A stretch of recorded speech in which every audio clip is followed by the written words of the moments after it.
आप सोचिए कि जो सनातन शाश्वत है, उसी सनातन पर केरल के मुख्यमंत्री पिनराई विजयन की ओर से की गई टिप्पणी को लेकर घमासान मचा है। पिनराई विजयन सनातन पर दिए गए अपने बयान पर अब भी कायम है, जिस पर विश्व हिंदू परिषद और दूसरे हिंदू संगठन भड़के हुए हैं, नाराज नजर आ रहे हैं। दरअसल पिनराई विजयन ने शिवगिरी तीर्थ यात्रा के उद्घाटन के दौरान सनातन पर टिप्पणी की थी, जिस पर बीजेपी ने उन पर हमला करते हुए कहा कि वो सिर्फ हिंदू भावनाओं के साथ खिलवाड़ करते हैं, जबकि दूसरे धर्मों के खिलाफ कुछ नहीं कहते।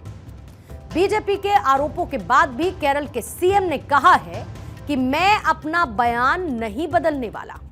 मैंने कल जो भी कुछ कहा उस पर मैं कायम हूं। मेरा बयान था कि श्री नारायण गुरु को सनातन धर्म के समर्थक के रूप में इस्तेमाल करने की जरूरत नहीं है।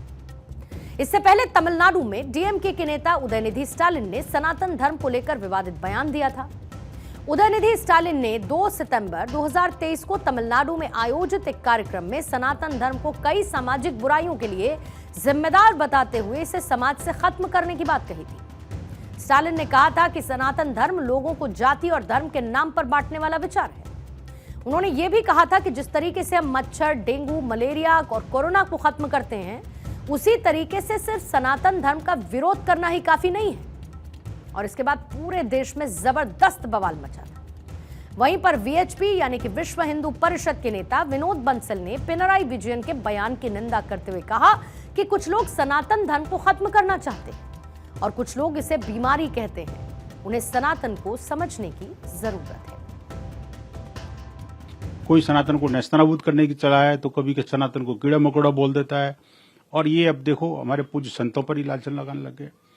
एक बार संसद में कह रहे थे कि संत और भगवा तो आतंकवादी हैं, और अभी उसी कुनबे के ये जो धड़े हैं जो कहते तो अपने आप को मार्क्सिस्ट हैं और काम कैपिटलिस्ट करते हैं, इनको जो मार्क्सवादी विचारधारा जिसका ये डींगे हाँकते हैं उसे बाहर निकल जाना चाहिए, क्योंकि ये तो पूरे कैपिटलिस्ट हो गए। हिंदू धर्म पर, हिंदू मानविंदुओं पर, हिंदू संतों को और हिंदू मंदिरों को कब्जा करके रखना, उनको कलंकित करना, उन पर लालछन लगाना, अपनी ओछी जबान से ओछी पब्लिसिटी के लिए इतना नीचे गिर जाएंगे, कम से कम एक मुख्यमंत्री से यह अपेक्षा नहीं थी। केरल के सीएम पिनराई विजयन ने यह दावा किया था कि लोगों के लिए एक जाति, एक धर्म और एक ईश्वर की वकालत करने वाले गुरु ना तो सनातन धर्म के प्रवक्ता थे और ना ही इसके अनुयायी, बल्कि वो एक संत हैं जिन्होंने सनातन धर्म का पुनर्निर्माण किया और नए युग के मुताबिक उपयुक्त धर्म की घोषणा की। इसके साथ ही पिनराई विजयन ने केरल के मंदिर में पुरुषों के ऊपर के कपड़े उतारने वाली प्रथा पर भी टिप्पणी की थी। दरअसल केरल में हिंदू मंदिरों में सालों पुरानी परंपरा को खत्म किया गया, जिसके तहत पुरुष भक्त अपने ऊपरी हिस्से के कपड़े उतारते थे। इस प्रथा को देवस्थान बोर्ड खत्म करने की योजना बना रहा है।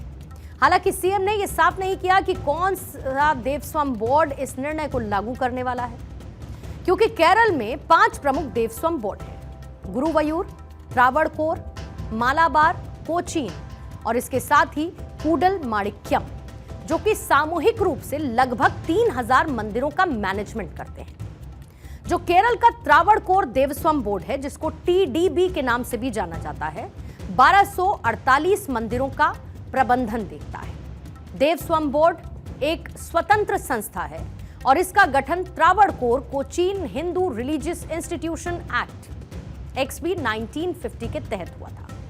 प्रसिद्ध सबरीमाला मंदिर के सभी अनुष्ठान भी इसी बोर्ड के निर्देश में होते हैं।